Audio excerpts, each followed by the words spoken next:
vendo, começando do começo, né? 60 anos da igreja, a última mensagem nossa vai ser hoje, em comemoração aos 60 anos da igreja. Falamos da pregação expositiva, vou passar bem rápido, senão nós tomamos muito tempo. Uma teologia bíblica, um evangelho, um entendimento bíblico sobre conversão. Também falamos a respeito de entendimento correto da evangelização, o entendimento correto que é membresia, e também sobre a disciplina. É a próxima, né? Bastante coisa. Disciplina na igreja. E hoje nós vamos estar falando sobre o discipulado. Foi hoje a mensagem, né? O que é o discipulado. E hoje vamos falar sobre liderança. Liderança bíblica. Liderança bíblica. Esse homem, alguém sabe quem é ele? Eu dou um sorvete de Giló. Ninguém sabe quem é ele? Vocês já ouviram falar muito dele. George Orwell.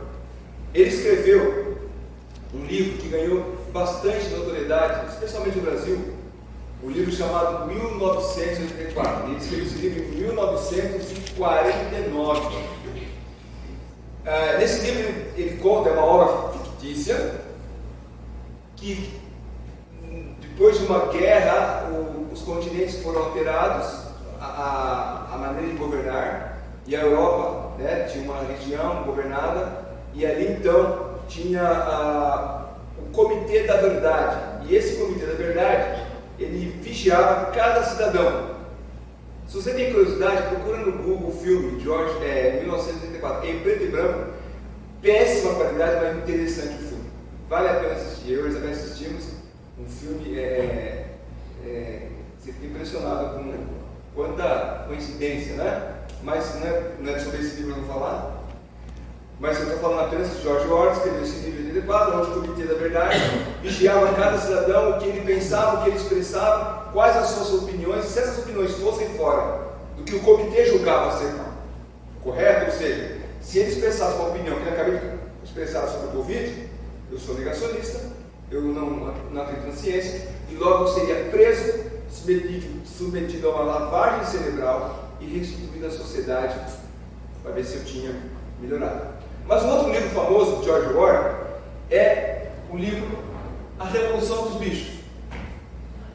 A Revolução dos Bichos. Nesse livro, uma fazenda administrada pela família Jones foi tomada pelos bichos. Esse livro ele escreveu para criticar, né, foi uma forma que ele usou para criticar Karl Marx e o governo comunista soviético. Porém, como é de se esperar, em dado momento essa experiência utópica fracassaria, porque no final uma nova classe emerge dos bichos que fizeram a revolução na fazenda Jones. Uma nova classe emerge, que são os porcos. Os porcos se tornaram os líderes. Aqueles que não queriam se submeter à autoridade da família Jones agora teriam que se submeter à autoridade dos porcos. E havia então uma placa que informava: os animais são todos iguais, mas uns animais, uns são mais iguais do que outros, né? Os animais são iguais, mas uns são mais iguais do que o outro, ou tem privilégio que outros não possuem. Que na verdade é o que o comunismo prega, né? Todos são iguais, só que uns são mais iguais do que outros, né? A ideia de um sistema onde todos são iguais, ele não está apenas inferindo a ideia de que todos terão as mesmas condições financeiras, condições de saúde, de bens materiais. Não é apenas isso que eles propõem, e isso seduz muita gente. Seria ótimo se no Brasil todos tivessem as mesmas condições financeiras. Nós vamos chegar lá, tá? Se esse governo continuar assim, todo mundo vai estar pobre. Então, assim, tudo, a régua está lá embaixo, que é a ideia do comunismo, né? Mas essa ideia de que todos terão uma condição financeira, todos terão direito à saúde, e os seus bens materiais, todos terão acesso a eles, é uma ideia mentirosa, falaciosa, e logo se percebe que um grupo sempre será privilegiado acima dos outros, né? E para manter o privilégio, eles terão que fazer qualquer coisa para se manter no poder. Então a classe trabalhadora, proletariado, eles são iguais. Mas quem vai comandar? Não vai viver numa casa simples, 2 quartos, sala e cozinha, não vai ter um carro popular, não vai ter apenas uma televisão na sala. A classe dominante vai viver em mansões luxuosas. A classe popular vai ter acesso ao sistema de saúde, mas os que lideram, eles vão poder pegar os seus aviões, seus jatos particulares e ir para um país onde a saúde, a ciência, a saúde, né, ela tem bons médicos, bons hospitais, eles serão tratados. Então aqueles que compram a ideia de que todos são iguais, eles pensam que por causa disso não haverá ninguém acima deles, né? Ou seja, não existe autoridade ou pessoas governando sobre outras pessoas. Mas a Bíblia,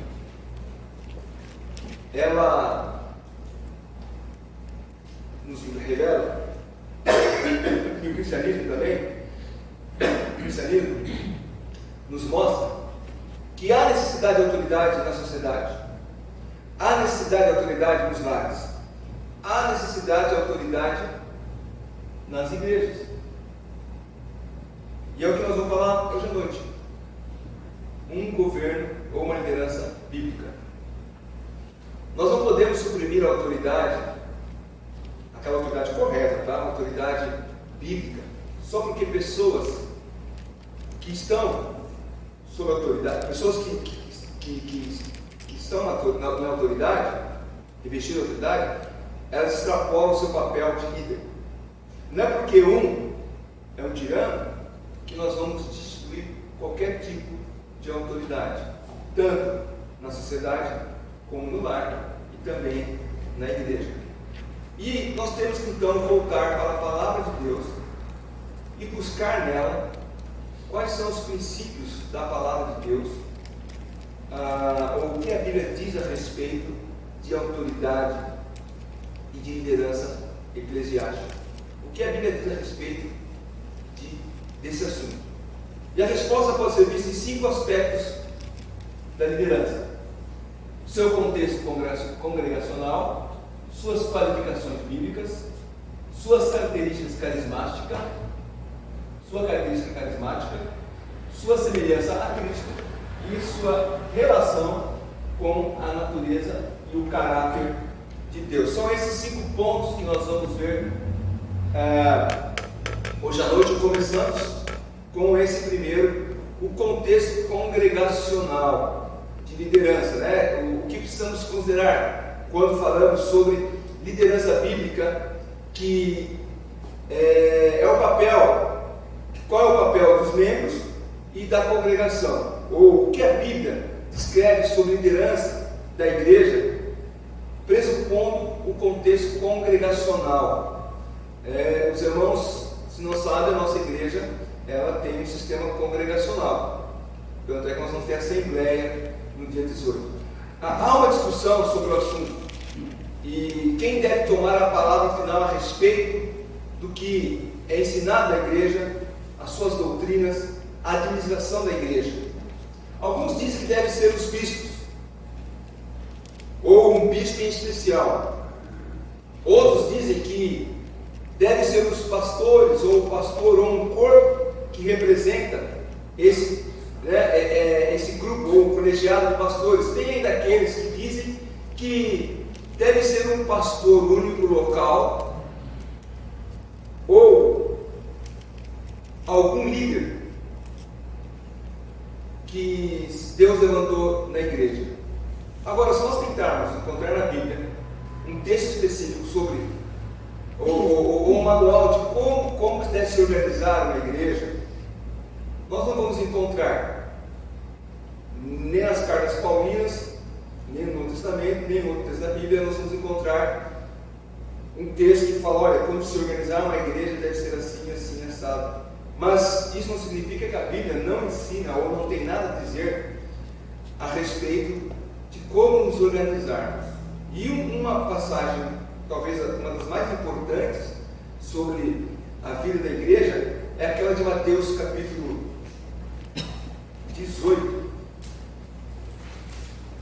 Nós já teremos, quando falamos sobre disciplina, Mateus 18, versículo 15 a 17. Se teu irmão pecar contra ti, vai e em particular com ele, conversem sobre a falta que cometeu.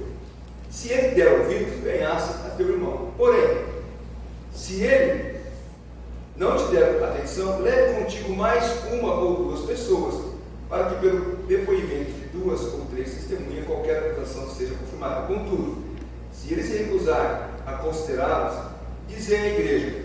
Então, se ele se negar também a ouvir a igreja, trate-o como pagão ou publicano. Então, você pode observar, por esse texto que o Senhor Jesus Cristo está instruindo os seus discípulos, que em alguma questão na igreja, que se refere a algum assunto da igreja, deve haver uma palavra final. E essa palavra final, segundo o Senhor Jesus nos ensina aqui, é a própria igreja. Ela deve buscar a solução das questões, né? Não é, o Senhor Jesus não fala que aqui a pessoa que tiver alguma coisa contra o outro deve recorrer a um tribunal, não a um bispo, não a um papa, não a um pastor, ou diácono, ou presbítero, não a um sínodo ou uma convenção, mas é dada à igreja a palavra final. A congregação, a assembleia dos crentes que formam, né, a assembleia dos crentes, eles formam a igreja. Então, nessa situação, é lógico, nós vamos ver daqui a pouco, há aqueles que Deus chama para estar na frente do trabalho, e pelo processo que o Senhor Jesus colocou aqui, ela deve ser seguida até chegar à igreja. Note que o Senhor Jesus não fala, se você tiver alguma coisa contra o irmão, chame o pastor da igreja para ele resolver. Não. Se eu tenho algo contra o irmão, em particular, eu vou resolver com ele. Se eu conseguir resolver a situação, eu ganhei para Cristo, não houve nenhuma sequela, não haverá mais chance do diabo tentar criar algum caso em cima da situação, acabou o assunto. Não havendo esse acerto, aí sim chama duas ou três pessoas, e aí pode ser de fato aqueles que estão revestidos de autoridade da igreja. Olha, irmão, eu fui lá resolver uma questão com o irmão fulano, e sobre um assunto que aconteceu, e ele não me deu ouvido, ele não quer aceitar as minhas desculpas, ou ele não quer reconhecer o seu erro. Os irmãos poderiam ir comigo lá para tentar resolver a situação. Aí essa liderança vai e tenta resolver a questão. Se a pessoa estiver irredutível, então leve o caso à igreja, e a igreja então vai tomar a decisão. Note que aqui ele fala que se a pessoa, inclusive, diante da igreja, recusar aceitar a disciplina ou a correção, ou corrigir o que foi realizado, o que aconteceu, o erro, então a igreja é que tem autoridade. Algumas igrejas o pastor chega, eu já vi isso, tá? O pastor chega no final do culto e fala, agora eu vou passar para os irmãos os membros que estão sob disciplina. Aí ele fala aos membros, a partir de hoje ninguém conversa com eles. E algumas igrejas, inclusive, vamos supor, no nosso caso, nós temos um grau de parentesco próximo, né? Você não pode nem ir na casa do teu parente mais. Não, ele é membro da igreja, vamos supor lá, o Pedro está sob disciplina, então eu não posso ir na casa dele como pai e não pode ir na minha casa como filho. Não é assim que funciona. E aí, esse pastor, depois da lista dos membros que estão em disciplina, ele fala, agora eu vou passar a vocês os membros que estão excluídos. E às vezes a pessoa nem sabe que está na lista lá. O fulano tal está excluído da igreja. Pega o teu banquinho e sai de mansinho. Né? Como dizia o Raul Gil. Não é assim que funciona. Em Atos capítulo 6, versículo 2 a 5, nós lemos ali sobre o problema que estava acontecendo logo no início da igreja, que era a administração, né? Ou a distribuição as viúvas, né? Não eram atendidas à distribuição diária de alimentos. Então, no capítulo 6, versículo 2 a 5, o versículo 1 fala justamente disso, que havia esse problema que os helenistas protestaram contra os judeus de fala hebraica e aramaica, porque suas viúvas não eram atendidas na distribuição diária do alimento. Então, o versículo 2 a 5 diz assim: então os 12 reuniram todos os discípulos e propuseram: não é sensato negligenciarmos o ministério da palavra de Deus a fim de servir às mesas. Portanto, escolhei dentre vós 7 homens de bom testemunho, cheios de Espírito Santo e de sabedoria, aos quais encarregaremos desse ministério. Quanto a nós, nos devotaremos à oração e ao ministério da palavra. Tal proposta agradou a todos. Então escolheram Estevão, um homem cheio de fé do Espírito Santo, além de Filipe, Prócoro, Nicanor, Timon, Parnas e Nicolau, um convertido ao judaísmo proveniente de Antioquia. Então, no processo ali, os apóstolos se reuniram e falaram: olha, nós estamos dedicados ao ensino da palavra, à oração, nós não vamos ocupar desse assunto, que é um assunto importante, mas vamos escolher. E o assunto é tão importante que eles falam: vamos escolher homens de bom testemunho, cheios de Espírito Santo, homens com sabedoria. Ah, não, é para distribuir cesta básica, vai lá o João, o Manuel, o Joaquim, vocês fazem isso aí, não estão fazendo nada mesmo. Não, mas o João tem um péssimo testemunho, né? Ele está vivendo uma vida em pecado. Ah, então nós vamos ele não pode servir. Por quê? Porque ele não está, ele tem um bom testemunho. E é assim que se resolveu o problema. Ele foi resolvido, como nós vemos no texto, a igreja escolhendo essas pessoas, não alguém, os apóstolos. Então tá bom, nós vamos sentar aqui, vamos conversar e nós vamos escolher, e aqueles que nós escolhermos vão ser os que vão servir à mesa, e vocês têm que aceitar os que nós escolhemos.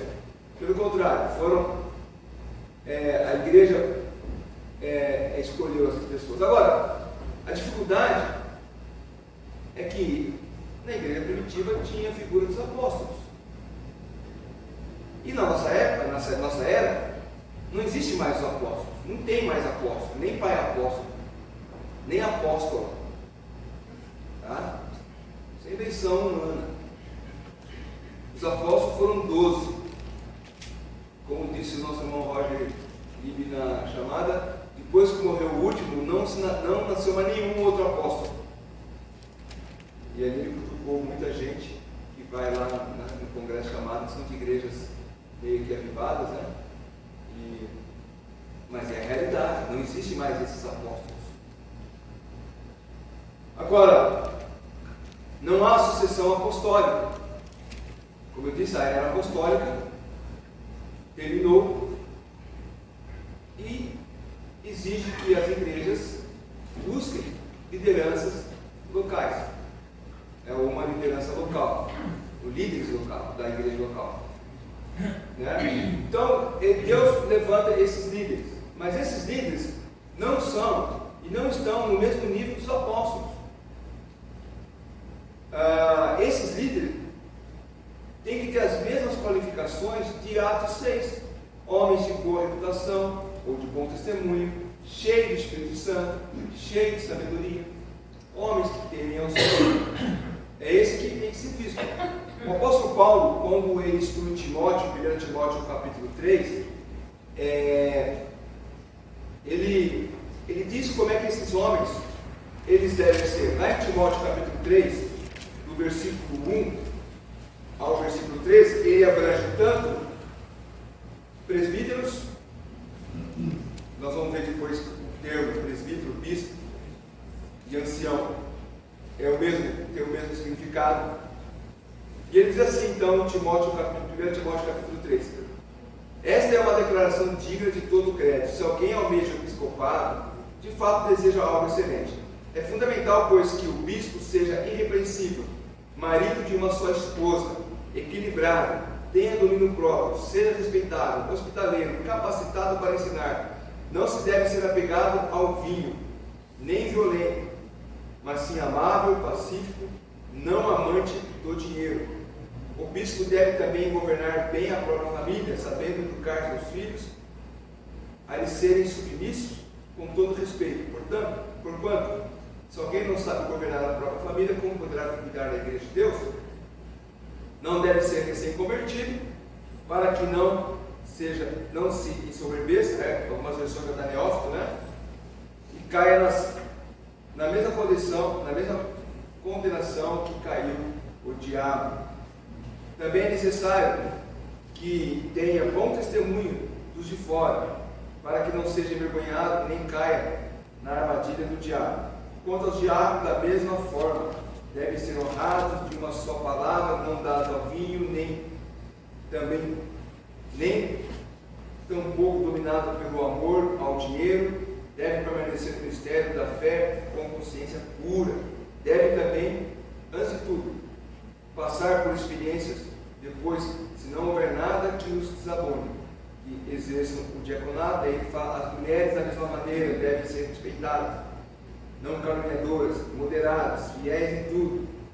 Os diáconos devem ser marido de uma só esposa, governar bem os filhos e a própria casa, pois todo aquele que serve bem como diáconos alcançarão uma posição de honra e muita intrepidez na fé e em Cristo Jesus.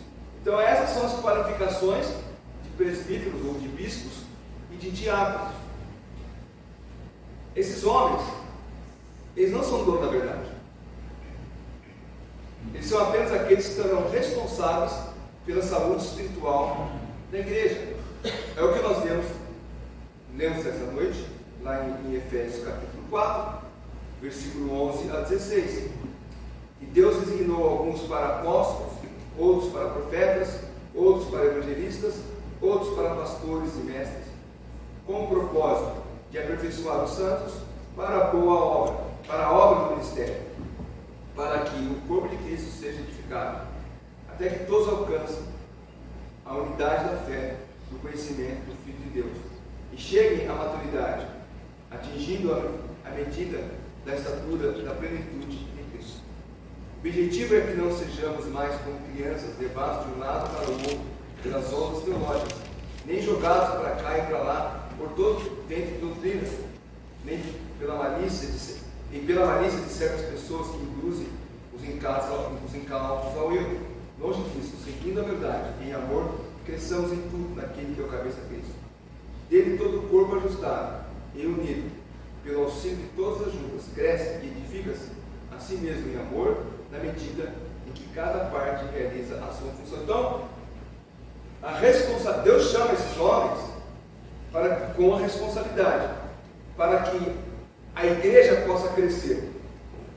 Como igreja local, como eu disse, no sistema nosso congregacional, nossas decisões são tomadas em conjunto pela congregação. Agora, é lógico, certos assuntos, como por exemplo, assuntos administrativos, ou mesmo financeiro, de pequena monta, a diretoria tem autonomia para tomar as decisões.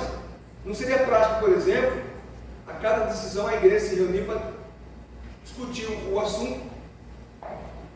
Vamos supor, acabou o papel higiênico, vamos chamar a congregação para decidir qual vai ser neve, vai ser elite, vai ser, sei lá, as marcas de papel higiênico que tem, né? De 2 folhas, de 1 folha, um perfume, sempre, não, eu não posso com perfume, esse aí parece lixa. As igrejas que decidir isso, existem irmãos que são designados a repor o estoque, papel toalha, papel higiênico, sabão, tudo isso aí. Não vai se reunir para qualquer assunto. A reforma da igreja, por exemplo, essa reforma foi feita, a decisão foi tomada em uma assembleia, acho que há uns 4 anos atrás, faz tempo já, né? Isso aí, né? E a diretoria desse ano viu que daria para fazer a reforma, e a reforma foi realizada. Mesmo assim, ainda se abriu para decidir pelo acordo, né? Tiveram lá um WhatsApp lá, os irmãos puderam escolher as cores das possibilidades ali. Então a execução da obra foi deixada em mãos de alguns irmãos, Nem eu mesmo como pastor tomei a frente ou tomei decisões que os irmãos já haviam tomado a decisão. Por quê? Porque nós confiamos nos irmãos que estavam à frente e sabiam tocar a obra. Agora, isso significa que uma igreja congregacional, algumas decisões não devem ser tomadas pela liderança espiritual. Às vezes, no caso, pastor, presbítero e diácono tem que tomar alguma decisão que a igreja vai depois ficar sabendo dessa decisão. Não será reunida a congregação, mas a igreja será tomada. E se for algo que a igreja tem que decidir, ela vai decidir como congregação. Então Deus, Ele dotou pessoas para ministrar como líderes na igreja. Como lemos aqui em Atos 1, em Efésios capítulo 4, Deus capacita irmãos para fortalecer a igreja para o crescimento, como Paulo diz, um crescimento bem ajustado, equilibrado. No final da epístola aos Hebreus, há uma passagem onde o Espírito Santo nos orienta a obedecer a esses que Deus chamou, aqui em Efésios capítulo 4, lá em Hebreus 13, 17, ele nos chama a essa atenção sobre essa necessidade. Agora, uma coisa que alguns pulam, alguns pegam apenas a primeira parte do texto e leem apenas assim: sede obediente aos vossos líderes espirituais, submisso à autoridade que exercem. Ó, tá vendo? Tem que ser submisso, obediente, eu sou pastor. Só que ele continua: pois eles zelam por vós, como quem deve prestar contas dos seus atos, para que ministrem com alegria, não murmurando, porquanto dessa maneira tal ministério não seria proveitoso para vós outros. Então, esses líderes que Deus chamou para dar crescimento à igreja, eles devem receber dos demais irmãos obediência, não no sentido de alguma decisão autoritária, mas quando há uma necessidade de um aconselhamento ou de um apontamento, deve haver essa submissão. Nós sabemos que em nossos dias as pessoas elas não estão acostumadas mais com essa palavra obedecer ou ser submisso. São palavras que caíram em desuso. As pessoas não querem submeter à autoridade, não querem submeter aos pais, aos professores da escola, vai submeter ao pastor da igreja, ou aos pastores, ou à liderança da igreja. Quando isso acontece, com um incrédito, é compreensível.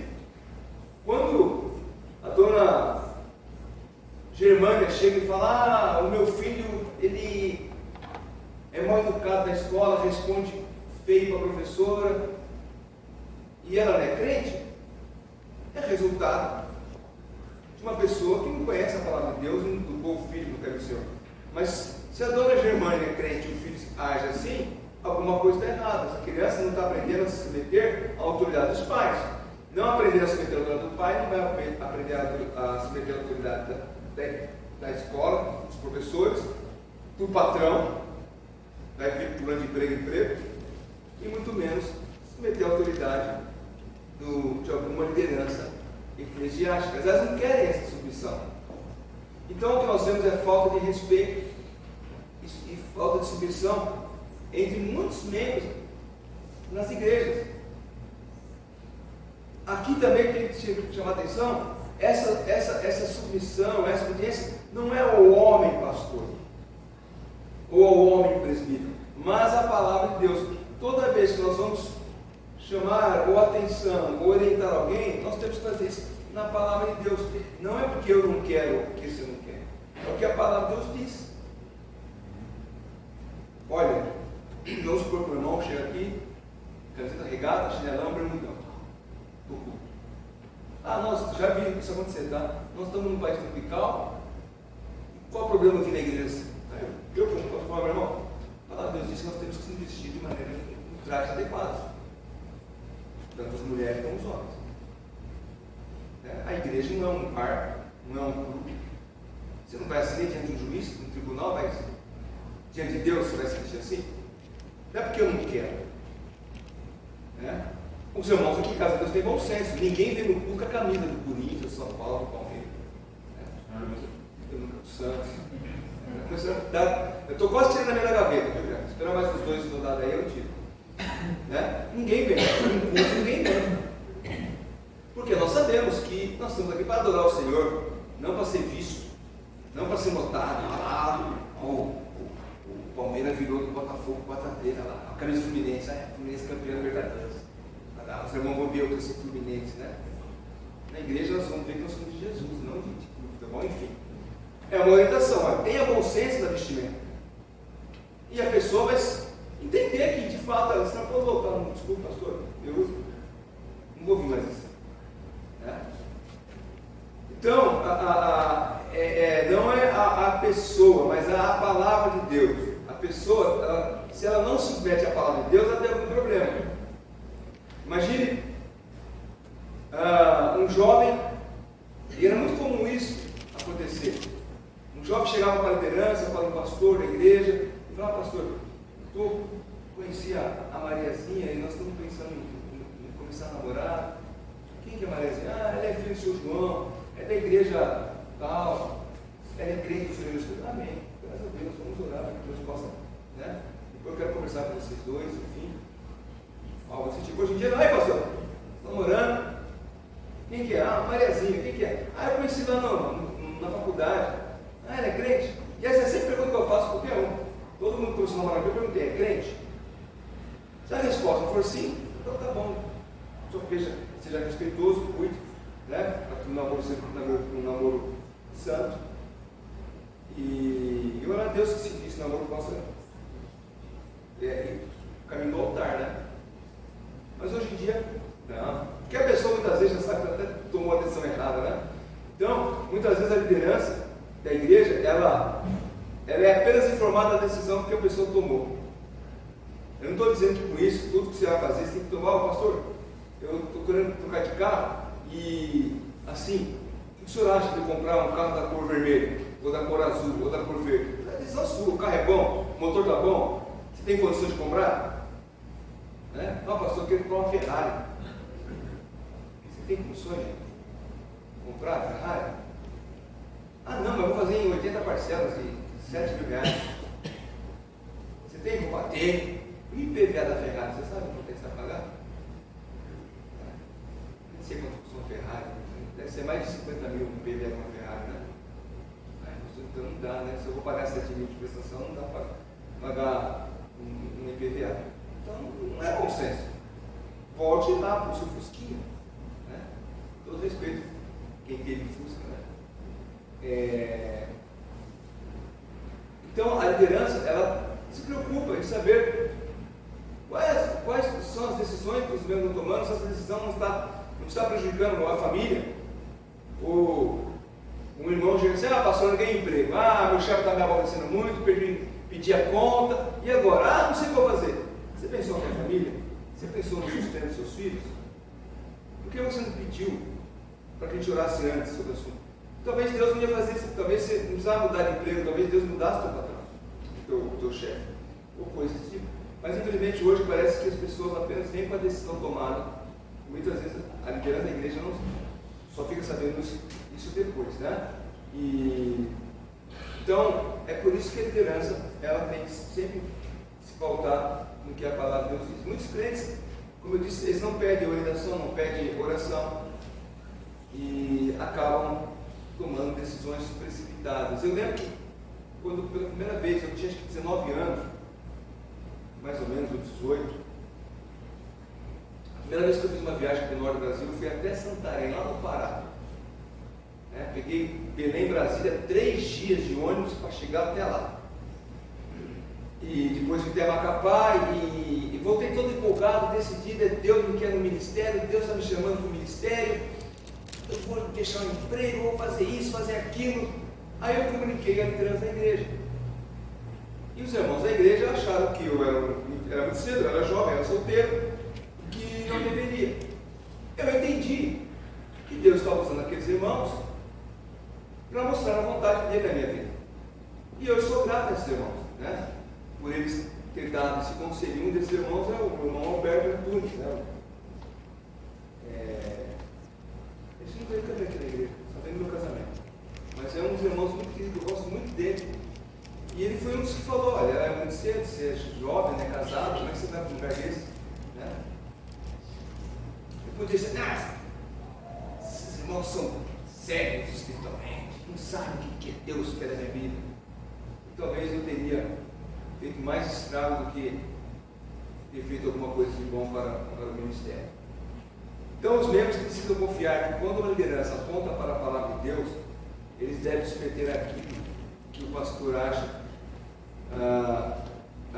devem submeter aquilo, não o que o pastor acha, mas o que a Bíblia diz.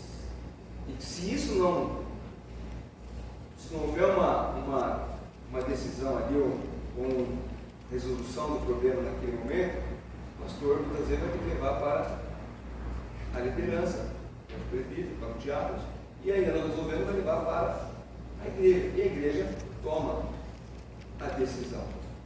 Agora, essa é o contexto congregacional. Então, a nossa igreja funciona assim. As decisões são congregacionais. Eu não posso simplesmente falar, irmão, é assim, ó, eu tive um problema com o Henrique, e ele me desrespeitou, eu botei em disciplina, tudo bem? Não é assim que funciona. Há necessidade de ser. O segundo é as qualificações bíblicas para a liderança. É o que nós lemos em 1 Timóteo, repetido em Tito, capítulo 1, versículos 5 a 9. Não há muito o que dizer a respeito disso. As instruções são bem claras. Nós acabamos de ler aqui em Timóteo, Tito vai repetir essas mesmas qualificações, né? Marido de uma só mulher, que tenha bom testemunho, pessoas que não são dadas ao vinho, não são violentos. O fato de que Deus exige excelência desses homens não significa que os demais da igreja não devem também observar esses preceitos. Eu li aqui, mas não quero nem ser presbítero, não quero ser diácono, eu sou membro comum, então eu posso fazer o que eu quiser. Não, isso aqui é para todo mundo. Agora, principalmente aqueles que são investidos da liderança.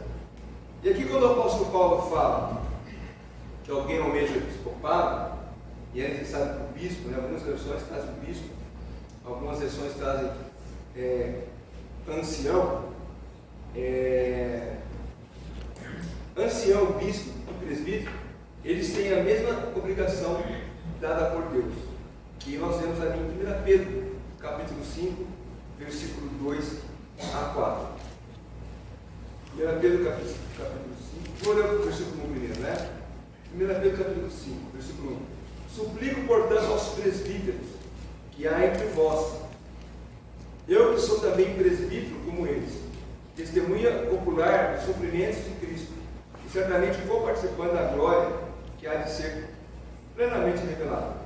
Pastoreai o rebanho de Deus, que está sob vossos cuidados, não por constrangimento, mas voluntariamente, como Deus quer, nem por sorte da ganância, mas de boa vontade, nem como ditadores daqueles que foram confiados, antes, tornando-os exemplo do rebanho. Ora, assim que o Supremo Pastor se manifestar, receberão a imperecível coroa da glória. Então, muita gente confunde os termos de ancião, bispo, presbítero. Embora muitos imaginam que hoje um ancião é alguém, um irmão bem velhinho, na verdade eles eram homens maduros, não necessariamente velhos. Outros usam o termo pastor como uma profissão. Na palavra de Deus, o termo pastor nunca é usado como um cargo ou algo assim. Pelo contrário, é a função do ancião, do presbítero, do bispo, pastorear o rebanho de Deus. Alguns irmãos, falam, a igreja tem pastor. Não, o que você é? Você é presbítero. O que você faz? É pastorear o rebanho de Deus. Então o que você é? Você é um pastor. Mas você não usa a prerrogativa, eu sou pastor. Alguns até entendem, eles querem usar o título de pastor para que as pessoas se submetam a eles. Uma vez eu falei com um irmão, olha, a igreja me chama de pastor. Mas você está correto. O que eu faço na igreja? Você cuida do rebanho. Quem é que cuida do rebanho? Das ovelhas. Se fosse gado, eu seria boiadeiro, né? Mas não é gado, a igreja tem gado? Não tem, tem ovelha. Então quem cuida do rebanho das ovelhas? O pastor. Então ele pastoreia. Então o pastor, o que ele vai ser? É o ancião, é o bispo, é o presbítero.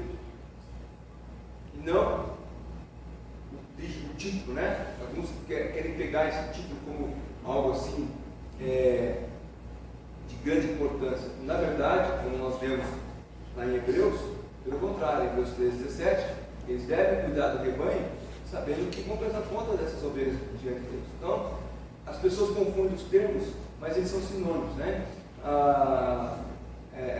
Não são, algumas igrejas não, nós temos o bispo, temos o pastor, temos o presbítero. A única diferença que existe é entre presbíteros e diáconos.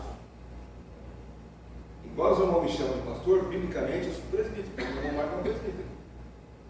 Mas não há uma designação pastor no título de ser alguém de suma importância da igreja. As pessoas batem na porta ou você conversando com alguém, quem é o pastor dessa igreja? A gente entende o que ele está querendo dizer com isso. Ele está querendo dizer o seguinte: quem é que Deus chamou para liderar o rebanho? Mas a gente não vai, né, muitas vezes, gastar 5 minutos tentando fazer a pessoa entender. Não, o pastor da igreja é o pastor Fábio. Tá bom. Mas as pessoas vão entender que ele é responsável, né? Mas ele pode ser chamado de bispo, de presbítero, de ancião, mesmo sem estar com o cabelo branco. O cabelo está branco, né? Mas é a responsabilidade, a função é pastorear o rebanho. Né? O pastor, ele não tem a prioridade ou a notoriedade. Eles são revestidos como pessoas acima das demais de responsabilidade. Mas, como Hebreus 13:17 diz, essa responsabilidade é dada àqueles que hão de dar contas das ovelhas. Esses homens devem, acima de tudo, estar cientes de que eles têm responsabilidade diante de Deus. E eles não são privilegiados, pelo contrário, é uma responsabilidade. Não é quando um irmão ou uma irmã está vivendo uma vida de mau testemunho, é a responsabilidade de chamar a atenção.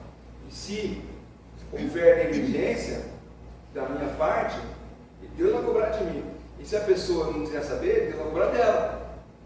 Agora, muitas vezes, e a gente sabe disso, muitas vezes os membros, quando são apertados, eles pulam para outra igreja, onde não conhece a sua vida, não conhece o que ele fez. E lá ele vai viver uma vida secreta até ser descoberto. E quando é descoberto, ele pula para outra igreja.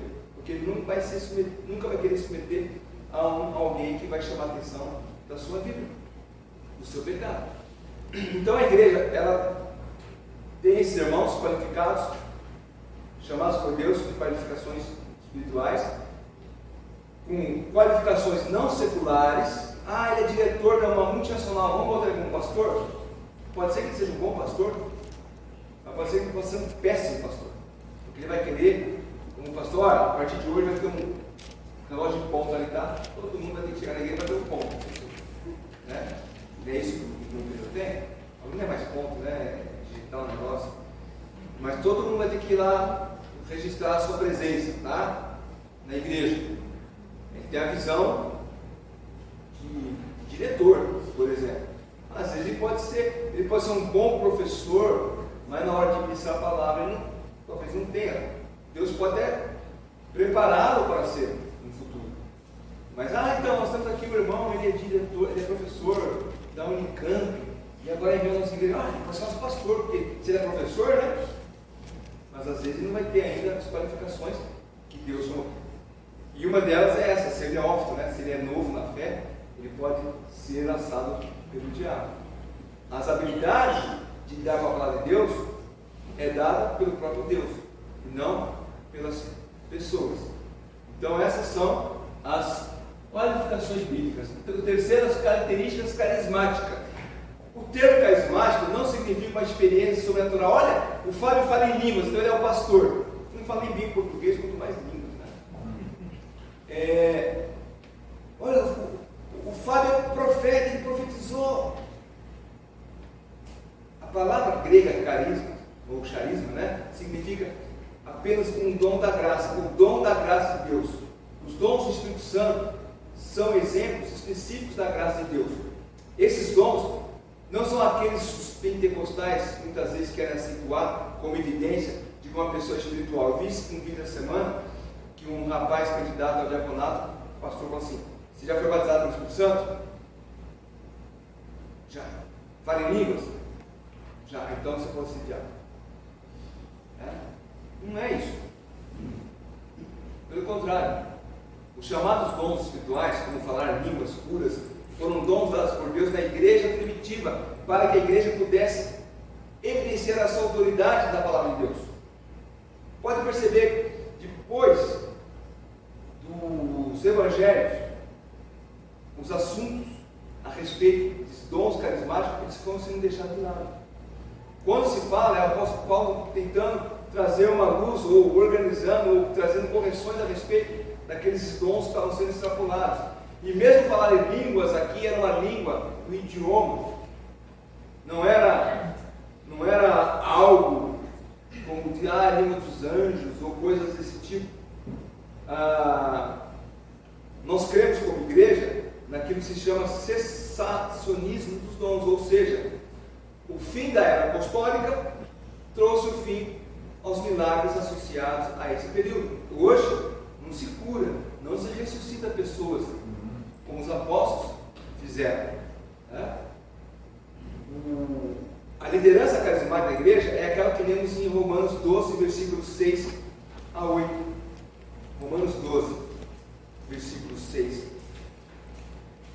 a 8, diz assim: temos diferentes dons, de acordo com a graça que nos foi dada.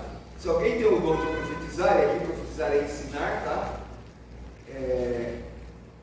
Use na proporção da sua fé. Se o teu dom é servir, sirva. Se é ensinar, ensine. Se é encorajar, haja com encorajamento. Que contribuir, coopere com generosidade. Engraçado que esse dom poucos têm, né? Se é exercer liderança, que administre com zelo. Se é demonstrar misericórdia, que realize com alegria. Esses dons foram dados para a igreja, e os pastores, os líderes, devem evidenciar um ou outro desses dons. Alguns, Efésios nos mostra, são mestres, professores, ensinam. E o que o apóstolo Paulo está mostrando aqui é que o propósito dos dons é para a edificação da igreja, como lemos em Efésios 4. Quem tem um dom de língua edifica a si mesmo. Paulo fala isso em 1 Coríntios 14. Agora, esse dom de línguas que nós estamos falando aqui, não é, como eu disse, uma língua indecifrável, uma língua dos anjos, uma língua incompreensível. Pelo contrário, é uma língua estrangeira. No congresso chamado da meia-noite, por exemplo, se não houvesse irmãos com o dom de interpretar o pregador, tanto o alemão lá, o Michael, o outro alemão chamado Felipe, e o Roger Lee, e eu falar lá 3 ou 4 não entendeu, o resto não entendeu nada. Porque um estava pregando em alemão e eu não ia saber nada do alemão ali. Se não tivesse um irmão capacitado, dotado por Deus para poder trazer a tradução do que está sendo pregado, nós apenas estaremos ali esquentando o banho.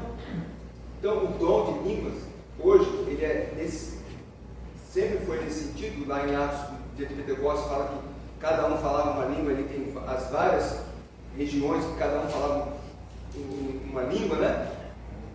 No dia de hoje, os irmãos que têm capacidade, facilidade, tem irmãos que falam 7 idiomas, tem essa facilidade. O objetivo dos dons espirituais, Paulo afirma que é a edificação da igreja. Esta é a razão porque o Espírito Santo dá estes dons aos membros da igreja, especificamente a liderança. O objetivo é a edificação. Então, temos que valorizar aqueles irmãos que Deus levantou para edificar. Não sei se foi o André que estava pregando semana passada, ou foi o Marco que falou na aula dele, que a pessoa, não vou na igreja hoje porque o pregador eu não gosto dele. E aí então, eu vou porque Deus vai falar, vai trazer a palavra por meio daquele servo. E eu quero aprender, eu quero ouvir de Deus, eu quero ser edificado pela palavra de Deus. E os irmãos serão edificados se os que estão dotados desses dons estiverem trazendo a palavra de Deus. Agora, pastor stand-up tem um monte por aí, né? Para dar risada tem um monte. Mas que edifica a igreja são aqueles chamados, dotados pelo Espírito Santo. O quarto ponto é a semelhança da liderança da igreja com Cristo. Ou seja, os líderes de hoje, eles devem refletir a semelhança de Jesus Cristo. Jesus deixou o exemplo e nós devemos seguir. Quais são os exemplos? Por exemplo, Jesus ensinou a praticar o amor ao próximo. Eu tenho que praticar o amor ao próximo. Jesus ensinou a servir. E ele mostrou isso na prática, né? E nós temos que também servir ao próximo. Devemos amar, devemos servir. Jesus lavou o pé dos discípulos, significa que nós vamos lavar o pé dos irmãos. Se houver necessidade, né? Vai que o Sidney está doente lá, não tem ninguém, o Sidney está trabalhando.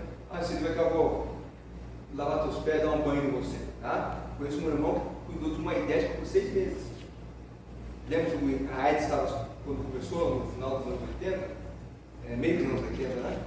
Ele ia lá todo dia no hospital dar banho naquela. O rapaz, ele se converteu e depois cuidava com mais. Seguiu aquela, né? As sequelas da AIDS naquela época eram muito fortes, né?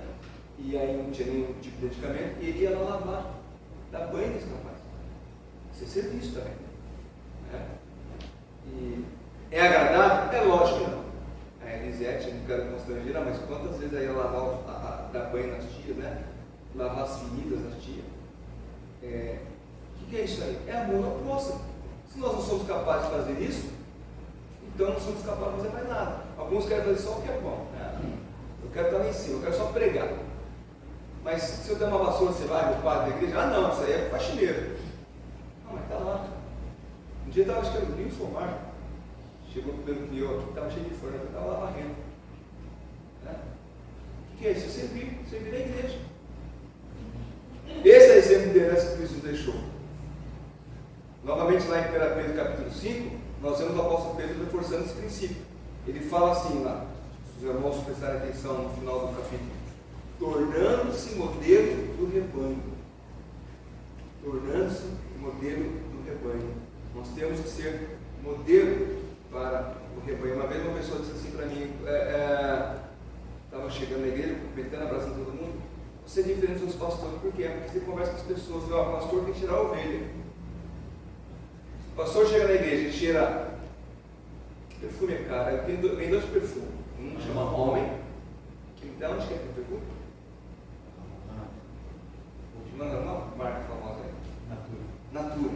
Perfume homem, né? Chama perfume homem. E o outro é. A Rosane que deu a pizza, chama? Não lembro o nome. Cheira perfume. O pastor cheira perfume. Não, o pastor tem que cheirar um rebanho. Tem que andar com o rebanho. Tem que participar com o rebanho. E igreja que o pastor nem se dá o luxo de estar entre os membros. Ele fica um quartinho lá e quando chama ele sai da porta, prega e vai embora. Ninguém vê. Né? O pastor tem que estar no meio do rebanho. Esse é o exemplo de liderança que o Senhor Jesus Cristo deixou. Jesus foi chamado de glutão e bebedor de vinho porque ele está no meio de quem? As pessoas. Né? Então nós temos que aprender isso, a ser iguais ao Senhor Jesus, semelhantes ao Senhor Jesus. E por fim, sua relação com a natureza e a relação da liderança, da igreja com a natureza do caráter de Deus. Ou seja, a liderança não é apenas uma questão de governo da igreja, ela deve refletir a natureza de Deus. Então, por isso temos que aprender a respeitar a liderança da igreja. Porque aprendendo a respeitar a liderança da igreja, vamos aprender a submeter a palavra de Deus, a autoridade de Deus. No mundo sem restrições, né? Nós temos aí, são pessoas, como se tivessem um carro desgovernado. As pessoas são perdidas estão dando cabeçada. Por quê? Porque elas não têm restrições. O crente tem, pela palavra de Deus. Ela submete aqui, a maioria, né, que cresceu numa igreja. Aprendemos a respeitar as autoridades, aprendemos a respeitar os nossos pais, aos professores, ao patrão, e vamos nos submetendo à palavra de Deus. Por que nos submete às autoridades? Porque Deus nos diz isso. Muitas decisões das autoridades não são boas, e sofremos consequências com isso, mas nós nos submetemos. Então, se nós aprendemos a submeter à autoridade de Deus, será fácil entender e submeter as demais autoridades. Liderança bíblica é aquela pautada na palavra de Deus, não naquilo que eu acho ou que eu deixo de achar. Nós devemos submeter a que a palavra de Deus diz. A liderança bíblica, o pastor, ele não está isento de submissão. Pelo contrário, ele tem que estar submisso também. A palavra de Deus, se orientada por ele, se ele fizer algo, no caso eu, se fizer algo que é contrário para Deus, a igreja deve chamar a atenção. Um texto agora não recordo, o apóstolo Paulo fala, né, que aqueles que são líderes têm que ser chamados, ao ser chamado a atenção, tem que reunir um grupo de irmãos, não é apenas um, né? Para concluir, quando os homens que Deus levantou para liderar se submeteram a Ele? Quando os homens que Deus levantou para liderar e se submeterem a Ele forem entendidos pela igreja como aqueles que de fato Deus chamou, então a igreja entenderá o que é uma liderança bíblica. Se houver essa harmonia, a igreja será saudável. Se nós estivermos submetendo a palavra de Deus, não como eu disse, a uma ideia humana, a de um homem. Olha, irmãos, a partir de hoje eu não quero ver as mulheres que façam cumprir na igreja. Por quê? Porque eu não quero. Não estou nem usando o texto que a mulher não deve vestir roupa de homem, porque aquele texto está dizendo isso. Porque eu não usaria, por exemplo, a calça de uma mulher está usando um corte diferente, né? É porque eu não quero. Eu acho bonito as irmãs de saia, vestido na igreja. Olha, eu não quero que as irmãs usem brinco mais na igreja. Eu quero o mesmo tipo de ornamento. Né? Não é extravagante, quando nós vemos a instrução que Pedro dá aqui, é com extravagância. Mas quando há sensatez, né? Vamos supor que, vou pegar aqui o exemplo aqui. A Laíde. A Laíde vem aqui como Carmen Miranda no fundo. A Laíde, irmã, esse abacaxi na cabeça não está legal. Né? Não é uma coisa que está chamando a atenção demais. Né? Vem com um caqui, com uma azeitona, abacaxi não. Né? Enfim, eu quero dizer o seguinte. Todas as nossas orientações têm que ser pautadas na palavra de Deus, e não no que eu acho que eu quero. Não quero que ninguém venha de vermelho porque eu não gosto do Lula, tá? Tem cabimento uma coisa dessa? Não tem um cabimento uma coisa dessa. Porque é gosto pessoal. Eu gosto de vermelho, mas eu tenho camiseta vermelha. É gosto pessoal. As pessoas têm bom senso, graças a Deus, as igrejas, as pessoas têm bom senso. Então vamos nos submeter ao que a palavra de Deus diz e não ao que o homem diz. E ao submeter a palavra de Deus, haverá harmonia e a igreja será saudável. Amém? Amém. Deus abençoe, possamos seguir, talvez nos próximos 20, 60 anos, né? Se o Senhor nos voltar antes disso, nós possamos conseguir, os anos que Deus tem nos dado na terra, como igreja, possamos continuar submetendo a palavra de Deus.